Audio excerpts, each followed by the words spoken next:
Statement डाला आपने। लेकिन प्रॉब्लम वो भी है कोविड का ना, वजह से कोविड की तरफ से हमें गदग ज़िला नरगुंद में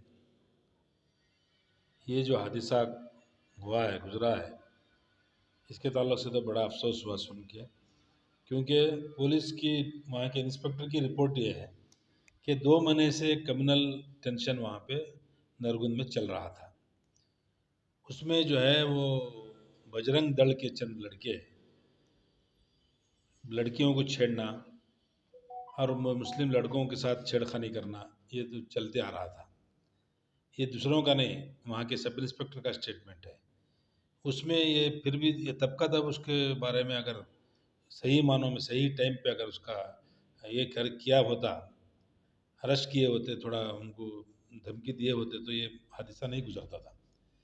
बेचारा 19 साल का लड़का उसमें शहीद कर दिया गया है, और उसके साथ जो लड़का शमशीर जो था वो अब बहुत ही सीरियस कंडीशन में हुबली के किम्स हॉस्पिटल में इलाज में ज़ेर इलाज है। इसलिए मैं आपके तरफ से, आपके इसके हिसाब से मैं हुकूमत से दरख्वास्त कर रहा हूँ कि ये बहुत ही सीरियस इशू रहने की वजह से, इलेक्शन करीब रहने की वजह से पूरी रियासत में इस तरह के वाक़ये और दूसरी जगह फैलने के पहले हुकूमत और पुलिस अलर्ट रहे, और एक कोई डिस्ट्रिक्ट में ऐसा हादसा ना हो, इस तरीके से आपको देख लेना पड़ेगा।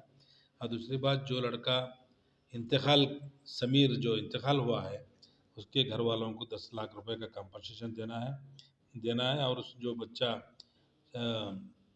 जो ये है क्या इंजूर्ड है, उसको पूरा इलाज करवा के उसका भी कंपनसेशन देना है, क्योंकि दोनों लड़के जो हैं बहुत कम उम्र के लड़के हैं। इसलिए मैं, ये बहुत ही अफसोसनाक बात है, बल्कि बहुत ही सेकुलर जगह है वो। गदग ज़िला जो है बहुत ही सेकुलर डिस्ट्रिक्ट था, आज तक ऐसे कोई भी हादसे वो हमको सुनने में या देखने में नहीं आए थे, लेकिन ये जो है सुनकर बहुत बेजार हुआ। इसलिए वहाँ की पुलिस जो ज़िम्मेदार है, उनके ऊपर इमीडिएट होकर एक्शन लेना, और जो है ज़्यादा से ज़्यादा ऐसे आगे आने वाले ऐसे हादसात को रोकना है। और दूसरी चीज़, क्या जांच होनी चाहिए?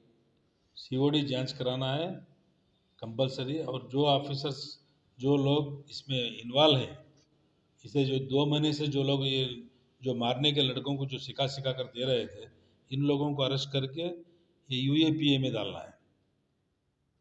और दूसरी चीज़ जो है, इसमें ये तरीके का जल्द से जल्द कदम उठाना है, क्योंकि दूसरे तरफ ये फैलना ना पाए।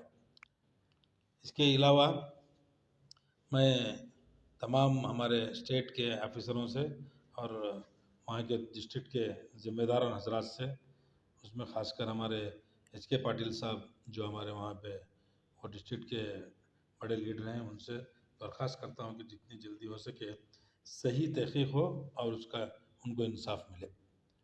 दूसरी चीज़ जो है,